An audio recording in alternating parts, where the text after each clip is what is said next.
Senhoras e senhores, bom dia, boa tarde, boa noite, dependendo da hora que você está vendo essa gravação. Hoje é mais um encontro do nivelamento e educação à distância aqui, do Web Academy, versão online, né? Nossa primeira tentativa aqui de fazer essa versão online, vamos ver como é que vai sair. Pessoal, parte hoje do trabalho é a gente dar continuidade. Então, para a gente não perder as coisas de perspectiva, vamos colocar aqui como é que está o nosso cronograma de hoje, né? Então a gente tem, aí hoje é dia 6, a gente vai continuar nossa revisão de programação que a gente começou no sábado passado. A gente vai ter até a quinta e uma parte do sábado, dia 10 agora. Aí a gente vai começar a parte de revisão de banco de dados. Lembrando, revisão de banco de dados vai ser basicamente a gente falar um pouquinho da modelagem dos elementos no esquema do modelo relacional. A gente não vai falar de modelo entidade relacional, a gente não vai falar de modelagem conceitual, a gente vai falar de modelagem lógica. E falar um pouquinho do MySQL. Aí na próxima terça-feira da semana que vem, aí a gente vai ser a noite basicamente toda de banco de dados, tá? A gente vai falar um pouquinho do MySQL Workbench, vai falar do MySQL, vai falar sobre as consultas básicas que a gente consegue fazer e tal. Criar como que a gente estrutura um banco, como é que a gente cria chaves estrangeiras, tal, aquele negócio todo. E no finalzinho a gente faz um encerramento, tal, porque na quinta, aí assim, desculpa, né? Não é na próxima terça, né? A gente vai ter um pequeno hiato que eu gosto de falar. Aí na terça-feira, dia 20, vai acontecer essa aula mais completinha de banco de dados. Aí tem o encerramento. E no dia 22, que na quinta-feira, na sequência, a gente tem a nossa prova. Lembrando, nossa prova vai durar a noite toda, pessoal. Ela vai durar 3 horas, ela vai ter 3 etapas. A primeira etapa vai ser a etapa do Linux, depois vai ter uma etapa de programação e depois vai ter uma etapa de banco de dados. Pelo que eu estou tentando fazer aqui, vai ser assim: cada etapa vai durar 50 minutos. Então você começa a prova é toda síncrona, que significa eu vou passar a prova, vocês vão fazer alguma atividade, algumas coisas vão envolver você fazer algo aí e mandar para submeter na sequência aqui no CodeBench a sua resposta. Algumas outras coisas eu vou submeter um arquivo com PDF que você vai ter que ler, fazer a resposta, tirar uma foto e submeter a foto no CodeBench, a foto porque eu vou querer que seja feito eventualmente em papel, algumas das respostas dos algoritmos e tal. Você vai tirar a foto do seu caderno, ou do editor de texto, você vai ter que tirar um print da tela. A minha recomendação é que vocês façam no computador para tirar o print da tela e mandar para mim. A maior parte das atividades vai exigir print na tela ou salvamento de coisa do Linux, tá? E a última parte vai ser parte de banco de dados que eu vou pedir para vocês. Aí eu vou passar um esquema, alguma coisa do tipo assim, ou vou passar um banco de dados de exemplo. Eu vou pedir para vocês fazerem uma alteração no banco, qual é o script que faz, tal. Então cada uma dessas atividades vai durar 50 minutos. Então a gente vai ter um intervalinho sempre, tipo, terminou a etapa da prova do Linux, vai ter 10 minutos de intervalo e começa. Aí eu vou passar a prova de programação. Aí terminou a prova de programação, o tempo dela, dá um intervalinho, começa a prova de banco de dados. Aí termina a prova. Então a ideia básica da atividade vai ser. Então vocês não podem faltar. Tipo, faltou, já é como se fosse um processo de eliminação, é como se fosse um concurso. Você não chega no concurso na prova, faltou, tá? Cada etapa da prova tem um valor, como eu comentei com vocês aqui, e tem um peso, tá? Então, Linux vai ser 20% da nota final, lógica de programação é 50% da nota final e banco de dados é 30% da nota final. Uma coisa que eu gosto de lembrar, se você faltar a qualquer etapa desse negócio aqui, não importa, você já está eliminado. Você tem que o primeiro critério de passagem é você tem que conseguir, senão a nota é zerada. Você tem que estar presente na prova. A prova completa. Para quem está presente na prova completa, aí a gente vai fazer o sorte, tá? Aí depois aí o professor Pacito depois conversa com vocês sobre o que acontece com quem faltou, não sei o que, tal, alguma coisa do tipo assim. Mas a gente vai ordenar os alunos nessa sequência. Entre os alunos que fizerem a prova completa, a gente vai pegar as maiores notas, menor, maior, tá? E apresentar o relatório para ele nesse ponto. Vamos lá, o que a gente viu até agora? Então a gente viu, até agora, a gente fez a gravação até o if e else, a gente fez o controle de fluxo, tá? O que é? Essa parte aí são as condicionais simples, tá?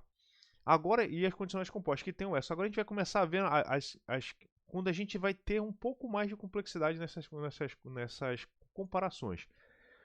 Hoje, então, essa aula que eu vou fazer agora, essa aula 3 agora, ela vai ser um pouquinho. A aula 3 e 4 elas vão ser um pouquinho rápidas, tá? Porque a minha ideia é, eu quero entrar em vetores e strings, assim, talvez ainda hoje, tá? E a gente vai passar muito tempo em vetores e matrizes na quinta e no sábado, tá? Porque a ideia é que a gente trabalhe um pouquinho de vetor, trabalhe bastante vetor, e no final da aula da quinta-feira a gente pegue matriz, comece a fazer o básico de matriz, fale sobre matriz no sábado, aí começa a fazer a introdução de banco de dados, tá legal? Então, lembrando, isso aqui é nivelamento, não é a aula básica do negócio. A aula básica desse negócio dura 90 horas, a gente está fazendo um negócio numa versão bem mais curtinha.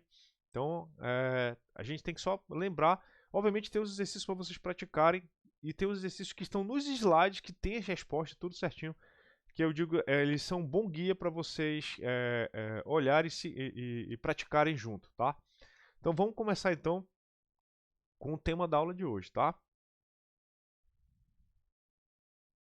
Não, das aulas a gente já viu aqui, então vamos lá. Hoje eu vou apresentar para vocês oficialmente o CodeBench, mostrar para vocês como é que a gente faz. A gente vai dar uma pausa em algum momento aqui, aí eu vou mostrar para vocês o que vocês podem fazer. Lá já tem coisa pra caramba, tá, pessoal? Então vamos lá. Começando aqui, como vocês já estão acostumados, né? O material aqui foi... Deixa eu até arrumar esse negócio aqui para ficar bonitinho. Não, na verdade, fazer o seguinte. Isso aqui a gente faz assim, ó. Formatar, slide, aplicar layout. Esse cara aqui, acho que é aqui. Esse aqui que eu queria botar. Ficar mais fofinho aqui. Bem aqui. Pequena organização ao vivo aqui, galera. Normal, normal. Pronto, muito bonito. Vamos lá. Lembrando sempre, pessoal, quem está programando comete erro. Normal, faz parte da vida cometer erro de programação. O que não é ruim, não é legal é você achar que, pô, desistir, chutar o balde. Não, cara. O nosso trabalho, na verdade, é encontrar erros, procurar eles. E isso parte de uma seguinte premissa, uma seguinte filosofia. Você nunca tem que perguntar por que ele não está funcionando. Você tem que tentar entender por que ele está funcionando daquele jeito que levou a resposta errada.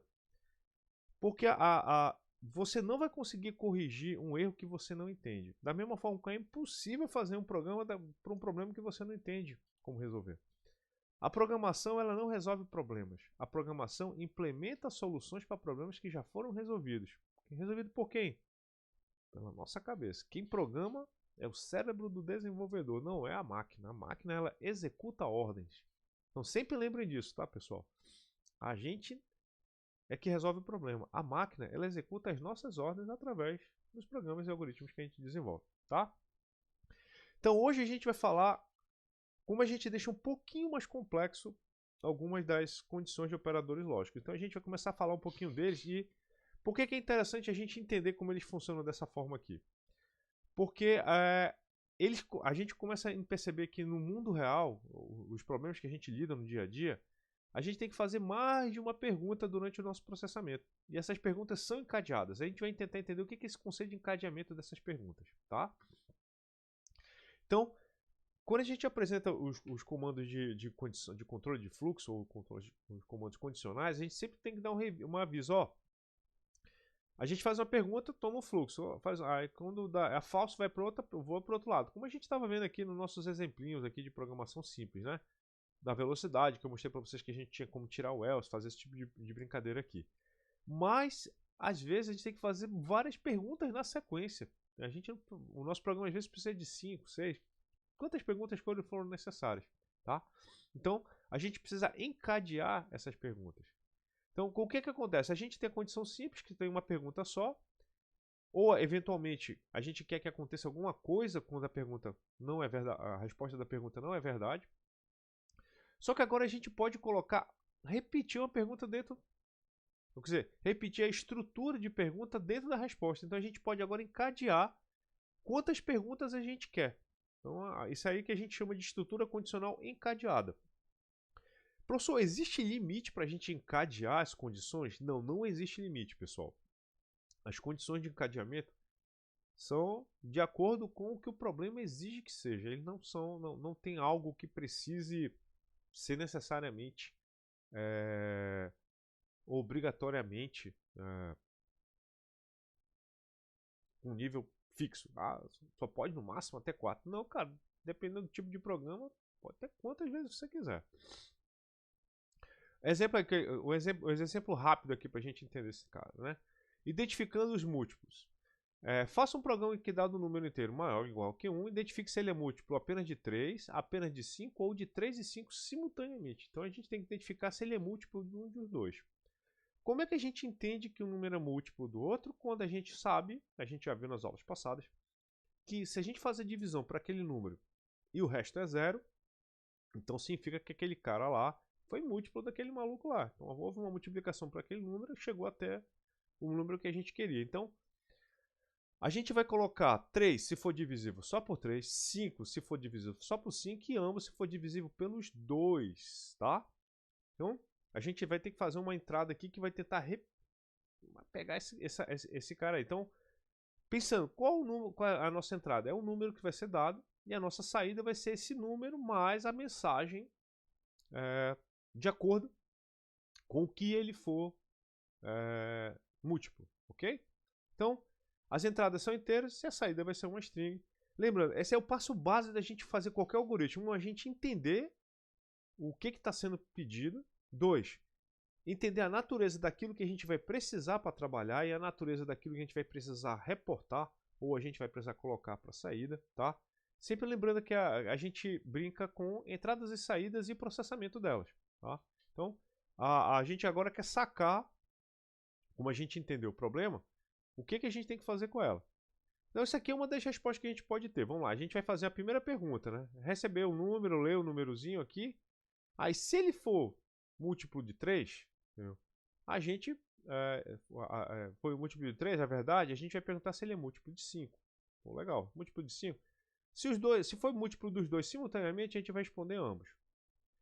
Aí o que vai acontecer? Se não for múltiplo de 3, a gente vai ver se ele é múltiplo de 5, entendeu? Pô, vai entrar para cá. Então a gente sempre vai colocar, porque o que ele está dizendo aqui? Se não é múltiplo de 3, vai ser múltiplo de 5. Aí ele está explicando aqui por quê? Porque todas as entradas vão atender uma das condições. Isso aqui é uma característica de como o problema está sendo passado para a gente. Como é que o problema está sendo passado? Os números que vão ser dados ou vão ser múltiplo de 3, ou vão ser múltiplo de 5, ou dos dois. Não vai ser dado um múltiplo que vai quebrar o problema. A gente poderia deixar o nosso processamento um pouco mais elaborado? Poderia. Mas não é o caso. Eu gosto sempre de falar.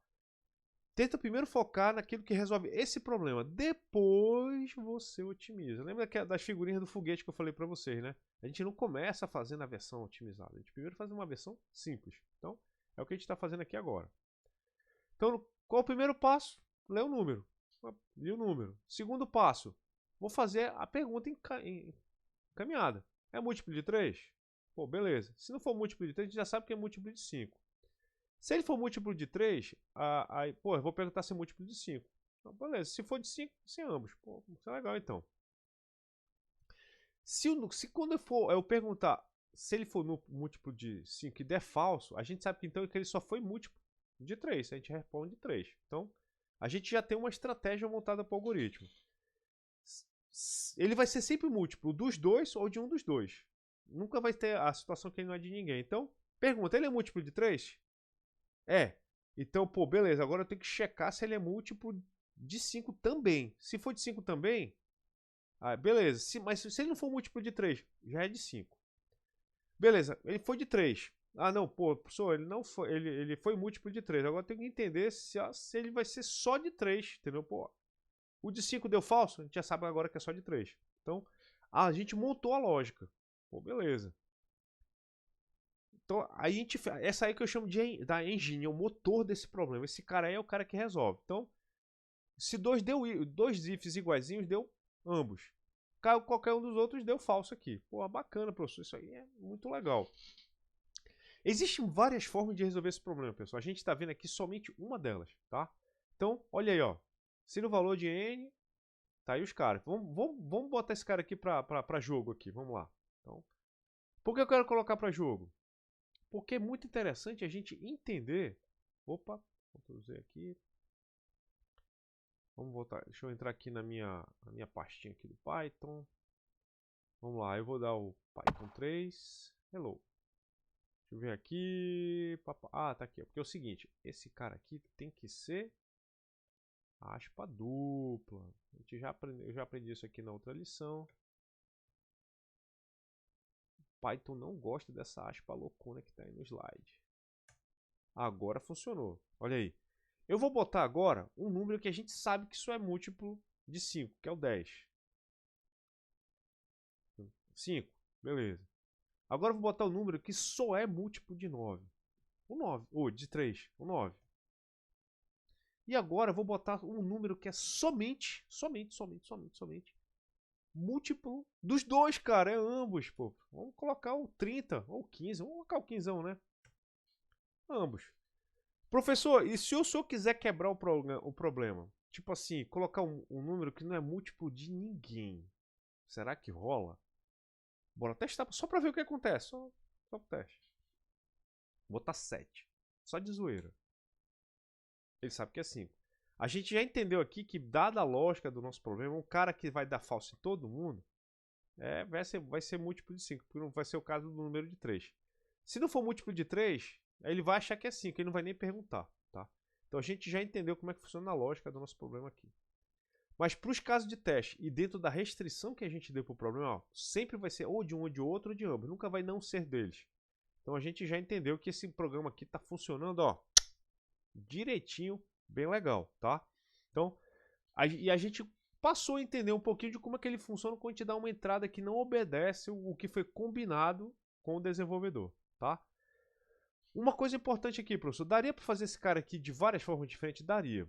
Uma coisa que eu quero lembrar muito sobre condições alinhadas é que em alguns momentos, dependendo do que você está buscando, elas podem ser emuladas por um if só, quando você combina eles com uma expressão lógica. Por exemplo, se eu pegasse esse cara aqui e fizesse assim, ó, if número e, acho que é o e, né, que é esse cara aqui, e fizesse isso aqui, ó,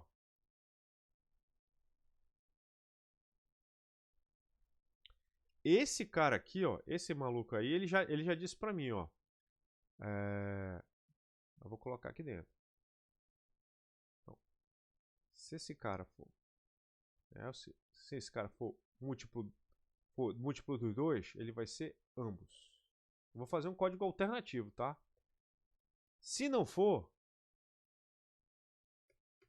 aí a pergunta é, ó, esse cara, olha a brincadeira que eu fiz aí, né? Eu fiz um if, né? Com a pergunta. Ele é múltiplo dos dois? Se for, é ambos. Se não, eu vou perguntar se ele é múltiplo de 5. Se é 5, 5. Se não, vai ser de 3. Essa é uma das formas de a gente brincar com esse cara aí, tá? Então, esses dois códigos aqui estão fazendo a mesma coisa, ó. Tem esse if aqui tem um if dentro e um else, e esse outro aqui. Agora, eu podia fazer de outro jeito, tá? Que é pegar esse if aqui e fazer uma condição lógica que junta os dois, tá? O que é interessante disso aqui? Tem lugares que você vai ver o seguinte, qual é a situação que acontece com mais frequência, entendeu?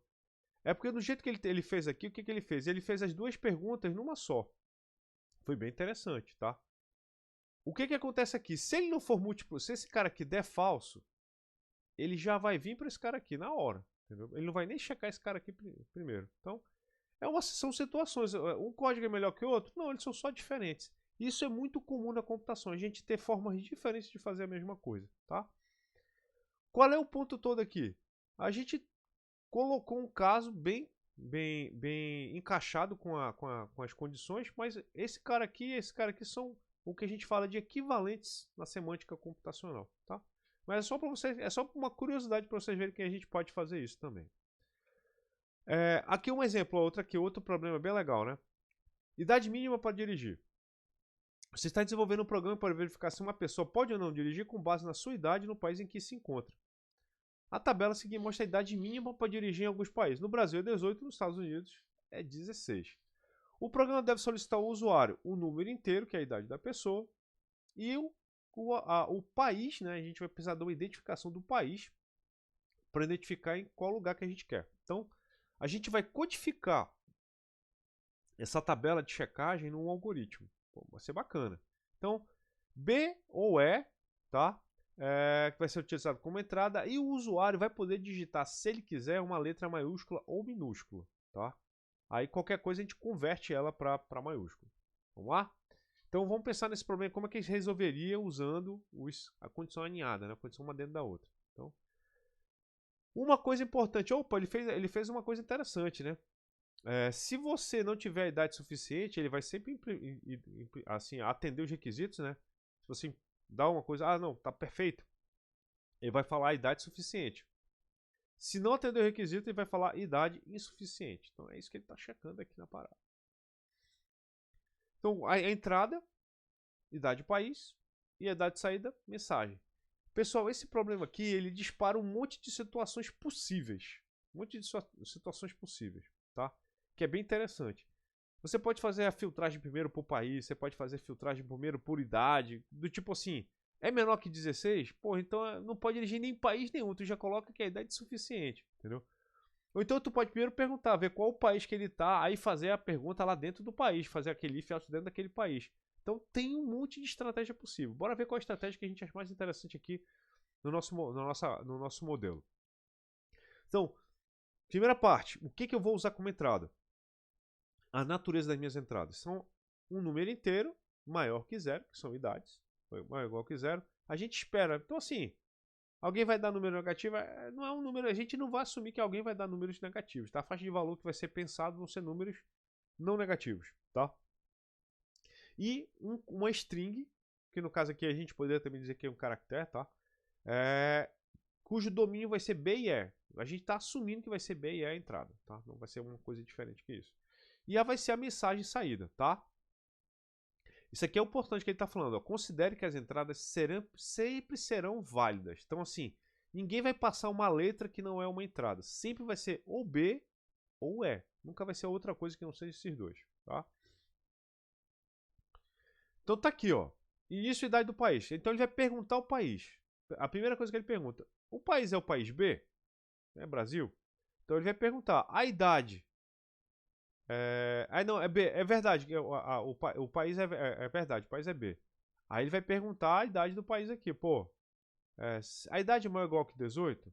É suficiente. Se for falso, é insuficiente. Não, o país não é B, então significa que é o outro, é os Estados Unidos. Aí ele vai perguntar se a idade é maior que 16. O já sabe, a idade é insuficiente. Se não, a idade é suficiente, ele termina o programa. Bacana, terminou tudo bonitinho, tá? Então pensou aqui na ideia do algoritmo. A gente vai começar a fazer a entrada aqui. Então ele colocou aqui a primeira parte, tá até um pouco legível aqui, dada a natureza aqui desse. Deixa eu ver se eu consigo mudar aqui só esse cara. Não foi tão bom, professor. Eu acho que o senhor pode fazer melhor. Eu vou tentar aqui um azul bem claro. Não, esse azul clarinho não ficou legal. Vamos tentar um laranja. Bem menos pior, cara. Vamos lá. Pegar a idade. Converter a entrada, porque eu vou fazer uma comparação. Lembrando, se a gente vai manipular o número, vai fazer uma coisa com o número que envolve comparação ou uma manipulação de conta, o que a gente chama de algébrica, aí a gente precisa converter ele para número, tá? País é a mesma coisa, ó. Não importa o que o cara vai entrar, sempre vai ser convertido para caixa alta. Então a gente já filtra, então o cara pode digitar tanto caixa baixa quanto caixa alta que vai dar a mesma coisa, tá? Então a gente já filtra a nossa entrada para não ter nenhum tipo de probleminha aí. Então a primeira parte é identificar o país. Então, cara, no caso do país Brasil, ó, aqui fica a lógica de como funcionaria se fosse só o Brasil. Aí assim, e se não for o Brasil, então a gente já sabe que é o outro país, o país igual é. Então aqui fica a lógica dos Estados Unidos. Pô, esse algoritmo aí é tranquilão, né, professor? Tranquilaço, né? Tá? Aí, ó, juntando os dois pedaços, a gente tem o nosso programinha funcionando, bonito, maravilhoso, cheiroso, todo bacana aí, bem legal, tá? Pessoal, enquete rápida. Tá indo muito rápido, tá assim, rápido demais, assim, tá todo mundo suave. Assim, o que eu tô falando aqui tá fazendo sentido assim, professor? Realmente o que o senhor tá falando tá fazendo sentido, cara. Eu tô lendo aqui, até agora eu não achei nada muito absurdo, não. Como é que tá aí? Quem tá sentindo que tá indo num ritmo tranquilo, levanta a mãozinha aí, cara. Levanta a mão só pra fazer, só pra eu verificar que tá. Só pra eu ter uma noção de como é que tá indo, tá? Ok. Bem, sabendo que eu tô usando 2 usuários e o Arcanjo tem um, e levantaram mais ou menos uns 12, então, assim, metade da turma pode estar um pouco, ou está falando assim, não, professor, não tá fácil, tá moleza, tá? Ou tá fácil demais, ou tá, a galera tá olhando assim, rapaz, sei não isso aí, hein, professor, olha lá. Pra quem tá achando que tá um pouquinho estranho, tá, pô, esse negócio de programação aí pode ser um negócio que tá ruim pra mim, sei lá. Recomendo fazer como eu estou fazendo aqui. Ou você abre o seu editor, caso você goste de queira programar no editor de texto normal. Veja na internet como instalar seu Python, tá? Cara, só tem um jeito de a gente aprender programação, galera. É praticando. Isso que eu estou mostrando para vocês é dando a direção, mas você olhar minha aula, você não vai aprender a programar. Professor, caramba, para que eu só estou dando aula? É para mostrar a direção. Eu tô aqui. Quando a gente está ensinando, na verdade, a gente está orientando, a gente está dando uma orientação para o aluno. A hora que você aprende é quando você tenta. Essa que é a hora de que a gente realmente aprende, quando a gente tenta. Então, se você nunca programou, está olhando isso aqui, está fazendo sentido, não se engane, você não está aprendendo. Você só vai aprender quando você tentar fazer a parada, tá? Então, eu gosto de... Porque assim, pra gente não criar uma falsa ilusão de que a gente está aprendendo, tá? A gente está na área... Essa área aqui, a área de computação é uma área de exatas. E a área de exatas, ela tem essa característica, tá? A repetição, ela faz parte do processo de aprendizado, tá legal? Então é um negócio que é importante a gente lembrar sempre, tá? Por quê? Tem outras áreas do conhecimento que a gente lê uma vez um texto ou 2 vezes, a gente raciocina sobre ele e a gente, pô, chega a um entendimento, um conhecimento, a gente faz um resumo, tal, papá. Você não precisa ler o mesmo texto 50 vezes para entender o texto, entendeu? A nossa área não é essa. A gente não é um curso de literatura, a gente não é um curso de, não, pô, entendimento das gramáticas. Não, a gente não é esse tipo de curso. A gente é um curso tipo de cálculo, tipo de álgebra linear. Você tem que fazer muito exercício para o teu cérebro desenvolver lá as conexões que são interessantes para a gente tornar isso aqui óbvio ou tornar isso aqui natural para você, tá? Então, porque isso aqui não é natural. Tá? Então é uma coisa importante falar. Se fosse natural, todo mundo programaria facilmente, mas como a gente já percebeu que isso não acontece, dado a forma como a gente vê as pessoas que lidam com isso aqui no seu dia a dia, a gente sabe que isso aqui precisa de reforço sempre, tá? Para o cérebro entender legal. Então, eu gosto de dar esse alerta para vocês não se enganarem, é importante, tá? Então, continuando, como é que a gente, olhando essa parte, a gente vê, pô, pessoal, a gente encadeia legal, pô, legal. E como é que a gente faz para montar essas expressões que o senhor montou aí? Porque eu só dei um exemplo aqui, usando um operador lógico junto com as comparações aqui, né? A gente pode chegar em resultados similares usando vários tipos de operadores, tá?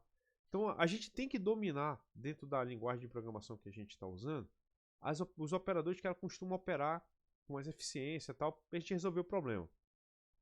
Mas é sempre importante lembrar, quando a gente está resolvendo problemas com programação, é sempre importante a gente não pensar numa linguagem inicialmente. A gente tem que programar na nossa cabeça sem linguagem.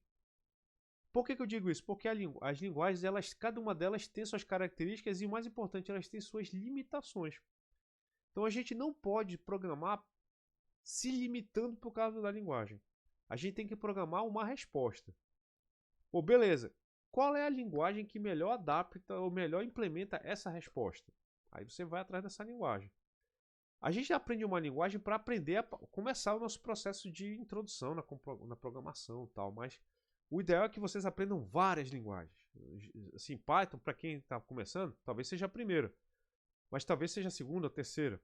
O ideal é que vocês saibam várias, saibam C++, C, Java, Python, TypeScript. Vocês sabem várias. Por quê? Ao pensar num problema, ao pensar num algoritmo, você descobre, cara, esse algoritmo aqui, dado o problema, é melhor implementar na linguagem tal. Quem aprende só uma linguagem e só sabe usar uma linguagem, fica muito tolhido. Tipo assim, por quê? Ele só começa, ele só sabe fazer aquilo que aquela linguagem permite. Aí ele se prende a coisas que não deveria se prender. Isso que é importante, tá? Vamos lá, pessoal. Vamos continuar aqui. Então, esses aqui são os operadores que a gente viu, tá? Alexandre, esse exemplo aí eu vou deixar. Esse exemplo aqui era só para ver visual, eu não vou executar ele não, tá? Para vocês brincarem aí dentro de vocês. Ó, esse cara aqui é um exemplo bem legal. A gente tá querendo tentar entender aqui se um triângulo é equilátero. Então, como é que a gente entende se um triângulo é equilátero? Se todos os lados dele são iguais uns com os outros, tá? Então, se o lado A e o lado B. Só que a gente tem que lembrar uma coisa bem legal, cara. Em computação, os operadores de comparação, eles não operam igual à matemática, cara. Olha que loucura. A matemática é assim, igual. Não, isso não acontece aqui. Na computação, os nossos operadores, eles funcionam sempre de par a par. Então a gente tem que tomar sempre bastante cuidado com eles. Aqui tá passando aqui rapidamente uma revisão básica com a tabela verdade do operador E, entendeu? Que é o operador E lógico, ou AND nas linguagens, tá? O resumo básico dele é o seguinte: o E lógico, a resposta dele é verdade somente se as duas entradas forem verdade. Se uma das entradas for falsa, é tudo falso. Quando você encadeia vários E's, a gente chama de curto-circuito. Basta uma delas ser falso, a linguagem de programação, o algoritmo nem olha as outras, porque se uma é falsa, tudo vai ser falso. Tá? Então, é uma coisa importante a gente lembrar como é que funciona a linguagem de programação. Tá? No operador OU, é o inverso. Para ser verdade, basta uma das entradas ser verdade. Aí tudo é verdade. Para ser falso, as duas têm que ser falsas. Então, se não tiver nada verdade, aí é falso. Basta uma delas ser. Então, aqui a gente faz o curto-circuito de outro jeito. Se você tem uma equação onde só tem entradas OU, basta uma ser verdade que ele nem olha as outras. Ele já entra porque se uma é verdade, tudo é verdade. Tá? Então, o OU lógico, ele privilegia a entrada que dá verdade. Deu verdade? Tudo é verdade. O E lógico, ele privilegia o falso. Basta uma ser falso para tudo ser falso. Tá? Então sempre lembre da natureza dessas comparações para vocês montarem expressões lógicas bastante eficientes às vezes. Tá? O mais simples de todo é o operador não, o operador inversão que a gente gosta de falar. O operador inversão ele inverte uma expressão lógica. Então, se a entrada dele é falsa, vira verdade. Se a entrada é verdade, vira falso, tá? É bem interessante a gente ver como é que ela funciona. Ela faz a negação daquele valor, tá? O que eu gosto de falar, tem sempre, assim, cada linguagem de programação tem as suas ordens de precedência. Quem é que vem primeiro? O parêntese, depois a inversão de sinal, depois a potência, a multiplicação e tal. Professor, é legal escrever código obedecendo isso aqui? Pode ser, cara, mas eu digo o seguinte. Se você obriga alguém que é um desenvolvedor full stack, que desenvolve várias linguagens diferentes, a ter que parar, pegar o manual para ver precedência de operador porque tu não quis usar parênteses, significa que tu é um péssimo desenvolvedor, tu é um desenvolvedor amador, tá? Bons desenvolvedores usam parênteses para evitar qualquer tipo de ambiguidade ou qualquer tipo de dúvida no entendimento de expressões lógicas. Então, ou até de qualquer expressão aritmética também. Sempre use parênteses, tá? Não deixa para uma interpretação de alguém ter que lembrar o manual da linguagem, não sei o que, tal, para saber quem vem precedência, tá? evite isso ao máximo.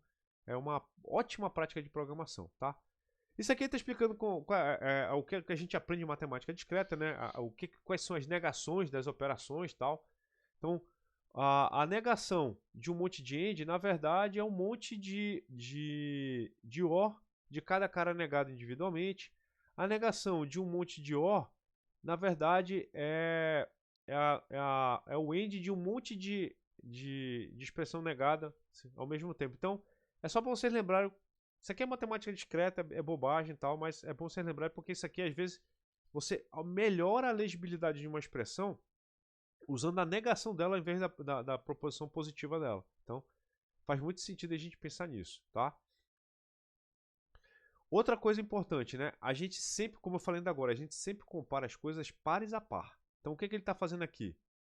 Se o número é maior que 20 ou maior que x. O que eu gosto de lembrar aqui é porque na matemática a gente tem esse negócio de fazer assim, 20 menor igual 20 menor que x, menor que 40. Na matemática a gente faz isso aqui, é a coisa mais comum do mundo. O que o cara quer dizer aí? São os números entre 20 e 40. Pô, legal. Só que em computação não existe isso aqui, galera. Não existe isso aqui, tá? Tu tem que juntar duas expressões, como ele fez aqui. Isso aqui são os números menores iguais que 20 ou os números maiores iguais que 40, tá? Então, aqui essa expressão aqui, se eu fosse passar para uma versão algorítmica dela, teria que ser 20 maior que x and, entendeu? X, o x menor que 20 e o x maior que 40. Aí, aqui a gente, como em computação a gente normalmente coloca as variáveis primeiro, né, os literais ficam por último, a gente faria assim, ó. Então, o x maior que o 20 e, quer dizer, o x menor que quer dizer, no caso aqui, os valores de x seriam maiores que 20 e o y aqui seria menor, aqui eu acho que eu fiz a inversão até da lógica aqui. 20 é menor que 20, 40, maior que 20, menor que 40. É isso mesmo. Tá? Então, assim, sempre lembrem da gente observar que a gente não pode fazer exatamente como faz na matemática, tá? Senão dá uma bagunça doida aqui, tá? Olha aqui no caso, ó.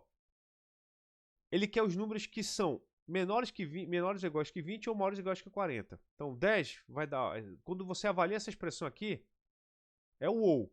Basta ser verdade que tudo é verdade. Então, o 10, ele é verdade para essa expressão. Então, essa expressão toda é verdade. O 20 é verdade só para essa expressão. Para essa aqui é falsa, mas como é ou, basta uma ser verdade que tudo é verdade. O 30 vai dar falso para esse cara, porque o 30 não é menor ou igual que 20, ele é maior ou igual que 20, é falso. E o 30, ele não é maior que igual que 40, ele é menor que 40. Então ele vai dar falso para os dois. Como deu falso para os dois, aí ó, dá falso aqui para o 30. Então, lembrem disso. Em computação, a gente não tem aquelas expressões algébricas que tem na matemática. A gente tem que fazer par a par. E é interessante a gente fazer sempre esses testes aqui de expressão para a nossa lógica ser testada para ver se está tudo direitinho, tá? Esse aqui é outro caso, ó. Salário, a gente quer pegar... Isso aqui é pergunta clássica de banco de dados, né? Isso aqui é importante porque a gente usa essas expressões lógicas, elas são tão importantes quanto na programação, quanto lá nas consultas de banco de dados também, tá? É por isso que esse cara aqui aparece nas duas áreas, tá? Então, aqui o cara tá falando assim, pô, eu quero pegar somente as linhas que tem, por exemplo, pessoas que ganham um salário maior que 1.000 e tem maior que 18 anos, pô. Mas beleza. Não sejam menores aprendizes, uma coisa do tipo assim. Então, pô, aqui, ó, esse cara aqui, tem que ser os dois, tem que ser verdade para os dois ao mesmo tempo. Esse cara aqui, ele não é maior que 18, ele é igual a 18, então já deu falso aqui. E o salário dele é menor que esse cara aqui, então ele nem ia olhar esse maluco aqui. Por quê? Esse cara aqui já deu menor que 1.000, então ele nem olha, a idade é que ele já dançou falso. Esse cara aqui já deu falso aqui porque não é maior que 1.000, é igual a 1.000. Aí dá falso aqui também. Essa aqui já passou na primeira, ó. É maior que 1.000? É aí que ele vai olhar a segunda, pô. E a idade é maior ou igual que 18? Pô, não, é 17. É menor, então dá falso também. Lembrando, quando a gente usa o AND, basta um dar falso que tudo é falso. Esse cara aqui, 1.200 de salário, pô, passou é verdade aqui. 22 anos, passou igual aqui, pô, verdade com verdade é verdade, pô, ele entra aqui direitinho, tá? Então, expressão lógica, cara, ela é importantíssima. Se você não está muito acostumado com ela, é bom fazer práticas com ela, porque ela é que deixa a gente capaz de utilizar comandos de condição e comandos de controle de laço de repetição, tá? Então é bom a gente saber os dois aqui bem direitinho, tá? Aqui o exemplo da gente usar o diferente, tá? Esse número aqui, esse aqui a gente já sabe. O resto desse número, esse aqui é um número divisível por 2, entendeu? Então a gente já, esse aqui é a tradução para português desse cara aqui. Tipo, o resto desse cara é diferente de 0? Se for diferente de 0, a gente já sabe, não é divisível por 2. Tá? E o contador é menor que 50? Então ele está perguntando, ó, o número que foi passado é divisível, não é divisível por 2 e o contador que está sendo utilizado é menor que 50? Então ele está olhando aqui, ó. No caso aqui, ele está mostrando, ó, esse cara aqui não é divisível por 2, porque ele é um número, dá para ver que é um número ímpar, e o contador é menor que 50. Os dois caras são verdade, ó. É um AND. Para ser verdade, os dois tem que ser verdade. Entendeu? A gente vai sempre olhando cada um dos caras aí. Opa, acho que eu passei um pouco demais aqui. Vamos voltar para cá. Estava lá. Aqui. Isso aqui a gente vai passar, a idade mínima. Beleza, isso aqui já... A gente está passando sobre substituir quantidades de candidatos de exemplos. Pegar mais outro exercício aqui que eu quero olhar agora com vocês aqui. Rastreamento de código. Vamos lá. Eu comentei com vocês uma vez, importante. O computador, ele não vê, ele não executa as coisas como nós humanos executamos. O que eu quero dizer com isso? Ele não percebe o tempo. Ele não sabe o que é tempo. Então, assim, é uma coisa nossa. Tá? A nossa percepção de passado, presente e futuro. O computador, ele entende só aquilo que está acontecendo naquele momento. O estado das coisas naquele momento. Ele não tem memória do passado. Tá? Então, um dos grandes desafios da gente descobrir se o nosso software está funcionando ou não, descobrir erros, é a gente ser capaz de executar o software como um computador executa. Esse é o principal desafio. Quando você é capaz de executar um software igualzinho ao computador, você encontra os mesmos erros que o computador vivencia. E aí você é capaz de corrigir aquele erro que está acontecendo, tá? Então tá aí, né, a resolução do nosso problema aí, né? Entrou com o número, deu o print, aí vai fazer a comparação e dar a resposta. Olha que interessante, né? Cada linha que ele é executado, você tem que mimetizar a memória do computador. Como é que a gente mimetiza a memória do computador? A gente pega a variável que a gente alocou naquele momento e escreve ela e coloca o valor que ela recebeu. A partir daquele momento ali, a gente vai indo linha por linha, só que a gente não olha para o nosso código, a gente olha sempre para a variável, para aquela mimetização na memória que a gente colocou. E a gente vai executando pedaço a pedaço dela, tá? Ó, a linha 1, o número recebeu 30. Na linha 2, aí você vai tentando ver o que cada um desses caras, qual linha que ele vai passando quando ele está executando. Porque a gente consegue descobrir o quê? Que quando o número é 1, ele imprimiu o número, ele foi na linha 1, foi na linha 3, aí ele veio na linha 5, aí esse cara aqui deu 0? Deu. Aí ele vai imprimir, ele vai para a linha 6, aí esse cara aqui deu 0? Deu. Aí ele vai imprimir a linha 7, ó. Pô, ambos. Olha que legal. O programa acabou aqui, em tese não, o programa normalmente acaba mais aqui embaixo, mas ele rastreou esse cara aqui, ele entendeu que o código, ele executou essas linhas aqui. Se a gente muda a entrada, a gente vai ver que ele vai mudar outras linhas, tipo, o número 2, ele executou a linha 1, executou a linha 3, executou a linha 5, só que a linha 5, para esse cara aqui, deu falso. Aí, ó, ele pulou para a linha 10 e depois vai para a linha 11.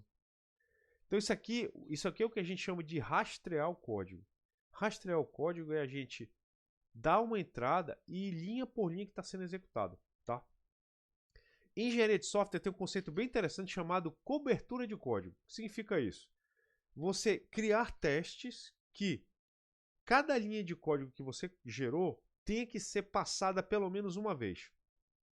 Se você consegue criar testes que executam todos, assim, a junção daqueles testes fez todas as linhas do teu código ser executada, você fala que o teu código teve cobertura de 100% das linhas dela. Então, você conseguiu criar pedaços de teste que foram capazes de estimular todas as entradas ou todas as condições que o teu software estava oferecendo para tratar.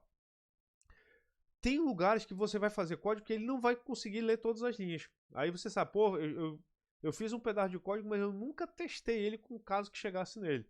Aí você vê que são os códigos que têm a cobertura menor que 100%, tá?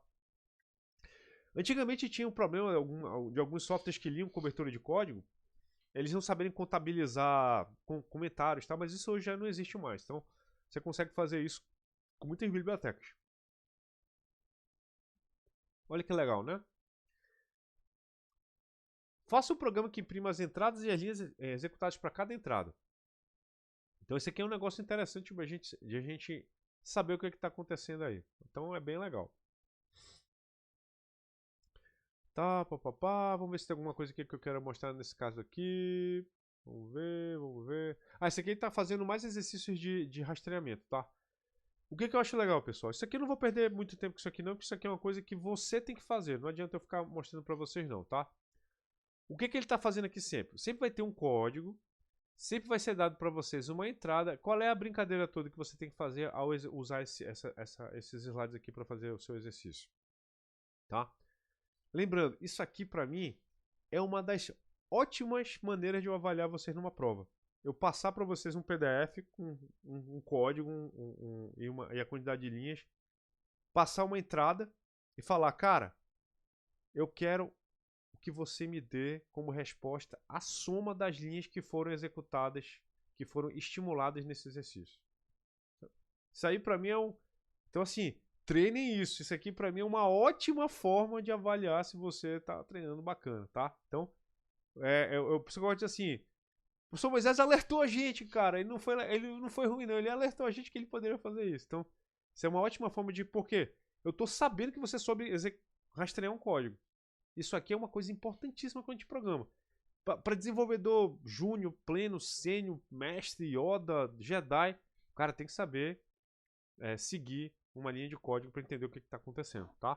Então, fiquem ligados que isso aqui é uma ótima forma de fazer uma avaliação. Continuando aqui, então tá aí para vocês brincarem e tal. Deixa eu ver se tem mais alguma outra coisa aqui. Exemplos extras, né? Então aqui tem uma série de exemplos aqui, pessoal, de problemas que vocês vão ter aqui coisas para fazer. Então eu vou mostrar um deles aqui inicialmente, porque qual é o objetivo desses exercícios aqui? Não é estimular o sim e o senão em si. Isso é bobagem. É estimular que você use as expressões lógicas para traduzir problemas matemáticos, engenharia, não sei o que, qualquer problema. Esse hábito de a gente conseguir traduzir isso para uma expressão lógica e isso ser colocado no algoritmo e resolver um problema é o principal desafio da computação. O principal desafio da nossa área. Tá? A gente conseguir expressar o problema de uma outra área, de um outro conhecimento na nossa. Então esse é o bacana. Então o problema que está aqui, para a gente você ver com um exemplo rapidinho dele aqui. Calcular o alcance de um projétil. Pô, beleza, então o alcance é a gente saber, pô, eu vou largar um projétil, entendeu? Tem a velocidade inicial, tem um ângulo entre o cano e o solo, pra gente saber, tá, beleza.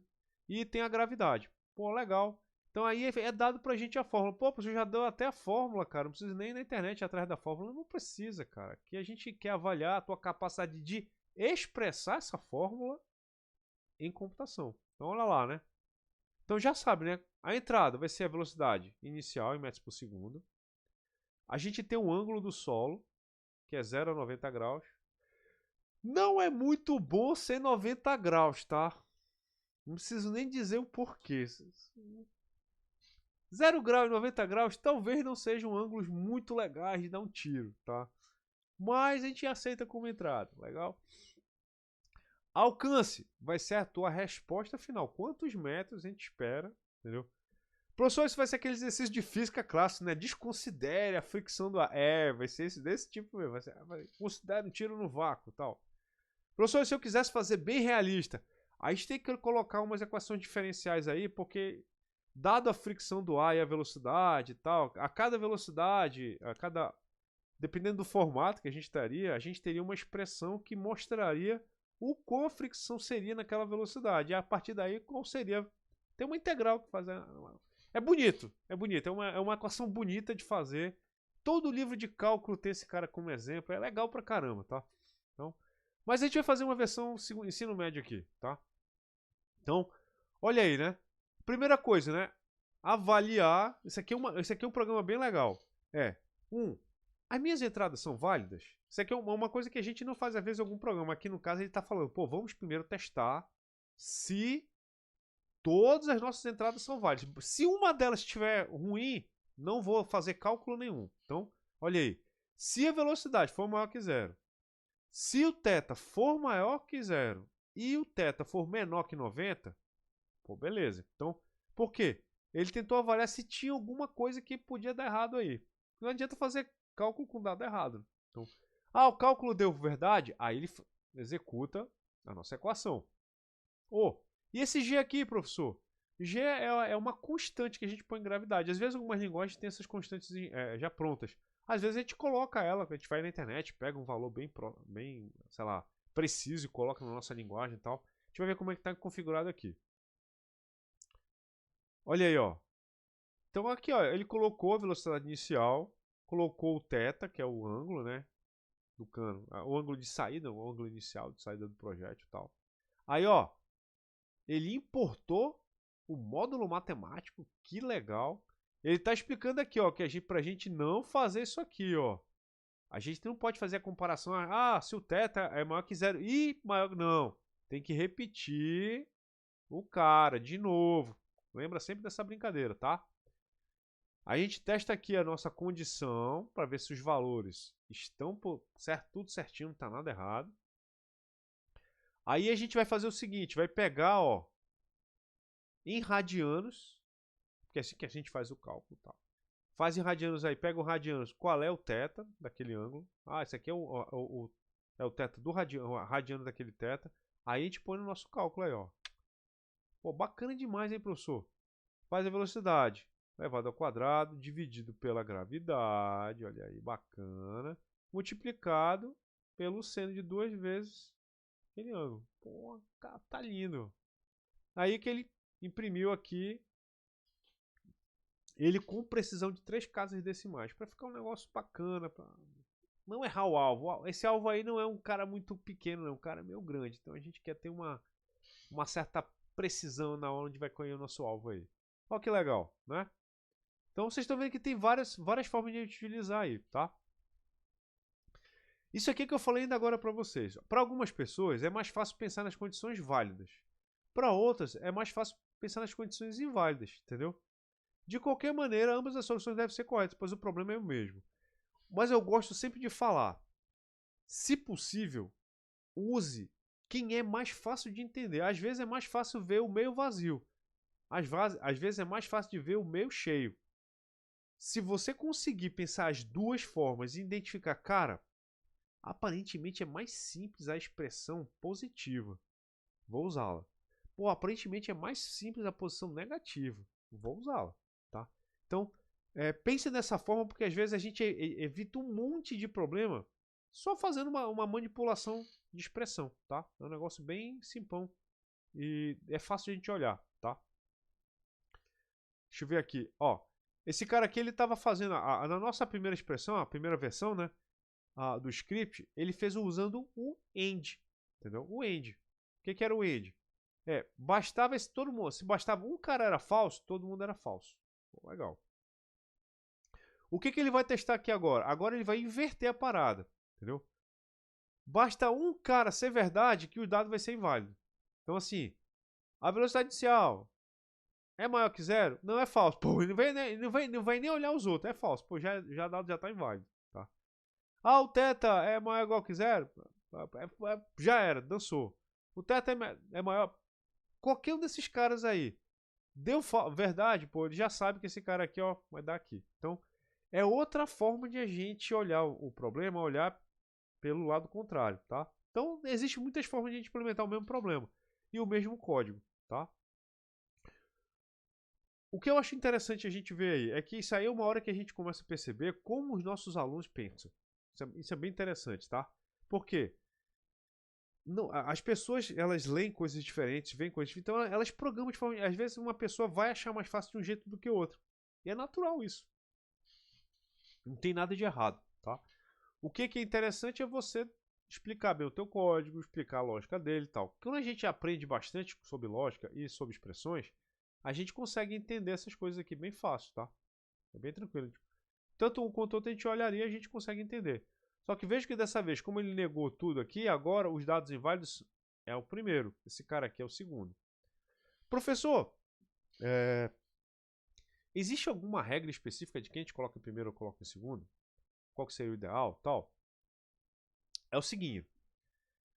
Existe uma prática de programação de otimização que a gente fala assim. Tenta escalar de modo que os casos mais comuns de acontecer você pegue primeiro. O que é mais comum? Tudo dá certo? 99,9% das vezes os dados estão todos corretos. É de raríssimo acontecer um dado falso. Tá? Então, assim, se para você vê que percebe que todas as vezes o cálculo é feito, é muito mais fácil esse cara aqui, ó. Melhor bota esse cara logo lá primeiro. Ele não faz o else. Já entra aqui, já faz o negócio. Não, professor. É normal. Cara, quase mais da metade das vezes os dados são inválidos. Porque vem um negócio errado e tal. Então, cara, tenta pegar. Ou tu pode usar. Usa aquele do outro lá, que é o end, pô. Basta um dar falso, que ele já falsa tudo. Aí tu tenta descobrir quem é que vem primeiro. Ah, não, normalmente os ângulos vêm mais errado. As velocidades vêm certo. Os ângulos é que vem errado. Pede pra ele comparar os ângulos primeiro. Aí a gente vai começando a melhorar o código. Porque ele evita de fazer comparação. Tipo, a velocidade sempre tá certa. É o ângulo que tá errado. Então quem define se vai funcionar melhor é o ângulo. Então compara logo o ângulo primeiro. Porque se ele passar pelo ângulo, aí vai passar pela velocidade, vai. Mas quando ele parar, ele vai parar no ângulo primeiro. Então, isso é uma dica que eu gosto de dar para quem está começando a programar, já quem está pegando a manha tenta filtrar os casos que dão pau primeiro. Pega esse cara logo e mata, tá?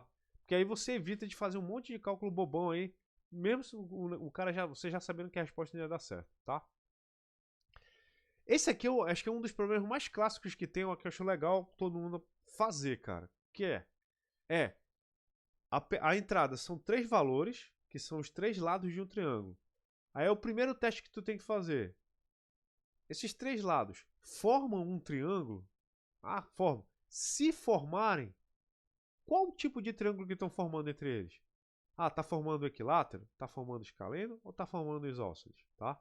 Então, esse aqui eu digo assim, ele é o limiar. Tipo, quem entende, quem consegue fazer esse problema aqui sem dificuldade nenhuma, eu sei que entendeu bem os comandos de condição e os comandos alinhados, porque a gente tem vários níveis que a gente pode executar esse comando aqui, tá? Pra gente, assim, aí o primeiro critério é a gente entender o problema, né? Então o primeiro problema é a gente tentar, como é que é a condição de existência de um triângulo? É só você brincar de palitinhos, cara, entendeu? Faz assim com o teu dedinho, é bem fácil. Se tu somar esses 2 caras aqui for maior do que o cara que sobra, forma triângulo. Agora, se esse maluco aqui for o tamanho do meu braço, não chega, porque não dá pra chegar lá. Então, o terceiro lado que está sendo comparado, ele nunca pode ser maior do que a soma dos outros 2. Nem ser igual. Ele tem que ser um pouquinho menor que a soma dos 2 caras. Isso tem que valer para todo mundo. Tu tem que comparar todos os lados que você dado para você, soma 2 tem que ser maior do que o terceiro. Soma 2 tem que ser maior que o terceiro. Soma 2 tem que ser maior que o terceiro. Tem que fazer isso de todos os jeitos para não acontecer de os caras não se encaixarem, tá? Então, essa é a condição. Então, é o primeiro problema que você tem que resolver. Depois que resolveu, aí você vai olhar, e aqui vem uma situação que eu estava comentando com meus alunos de introdução à programação um dia desse. Eles estão fazendo essa disciplina junto aqui. Tem situações que são mais simples de você detectar que outras. Tipo, o triângulo equilátero. É muito mais simples de detectar, porque você compara. 2 lados são iguais. Beleza, se os 2 lados forem iguais e o lado que sobrar for igual a um dos lados, que era igual lá ao outro, significa que os 3 são iguais. Então já sabe que é equilátero. Com 2 comparações tu entende que é equilátero. O escaleno, que é todo mundo diferente, basta tu comparar. Esse lado é diferente desse, esse lado é diferente desse, um lado é diferente dos outros 2 e compara os outros 2. Os 2 lados são diferentes entre si, Todo mundo é diferente de todo mundo. Pô, beleza. É um escaleno. Você precisa fazer todos os clados do isósceles? Não. Por quê? Se ele não é escaleno e se ele não é equilátero, logo ele é isósceles. É um jeito bem legal de a gente pensar cada uma das condições. Olha aí, ó. Então, esse aqui que é o bacana, ó. Algum dos lados é maior do que a soma dos outros dois? Verdade. Não é triângulo. Não. Não tem nenhum lado que é. Então é verdade. Então, pô, esse cara aqui... Como esse cara aqui deu falsifica aqui, pô, ele forma um triângulo. Todos os três lados são iguais porque esse é o cara mais bobinho, entendeu? Equilátero. Algum par de lados iguais? Esse cara aqui é verdade? Se não, é escaleno. Pô, é bem fácil. Então a gente vai testando aqui cada um deles, ó. Isso aqui é uma fórmula de fazer. Aí vocês estão vendo como a gente colocou 3 ifs, ó. Esse e esse, um dentro do outro. Olha que interessante, né? Então, a quantidade de ifs que ficam um dentro do outro, pessoal, não tem limite. O que limita a gente é se o nosso problema está sendo resolvido de forma adequada. Isso aqui é só uma das formas, tá, pessoal, de fazer esse problema. Tem várias outras, milhões de outras, tá? Então, eu acho sempre interessante a gente não se prender a uma forma só. Acho bem legal isso, tá? O que mais aqui? Se tem mais alguma coisa, ó. Esse aqui ele inverteu as condições dos lados, ele fez a parte toda invertida. Então, são as formas diferentes, tá? Invertendo condição ou não, tá? Esse aqui são os test cases, não, os casos de teste que a gente tem que executar, que são bem legais. Esse aqui é o problema do jackpot. Aqui eu vou passar para vocês brincarem, não vou olhar para eles agora. Esse aqui é outro problema que eu não vou olhar. Esse aqui é para vocês brincarem com vocês aí, ver o ano bissexto. Deixa eu ver se tem mais alguma coisa aqui. O problema da renda mensal do imposto é com vocês. Não vou parar aqui não. Arrumar números. Tipo, vai ser dado 3 números para você. Você tem que arrumar eles em ordem decrescente. Pô, legal. Mais um if else aí para você testar o código. Bem bacana. Então, deixa eu ver se tem mais alguma coisa que eu vou querer ver desse conteúdo aqui com vocês. Não, isso aqui é só exemplo. Tá ótimo. Então, estruturas condicionais alinhadas, a gente fechou, bacana. Eu já vou passar agora para a próxima etapa. Então, o que eu vou fazer agora aqui? Para não bagunçar muito, eu vou parar a gravação. Só para esse bloquinho aqui ficar numa gravação, eu vou começar outra com o próximo recado. Então, já a gente já volta aqui.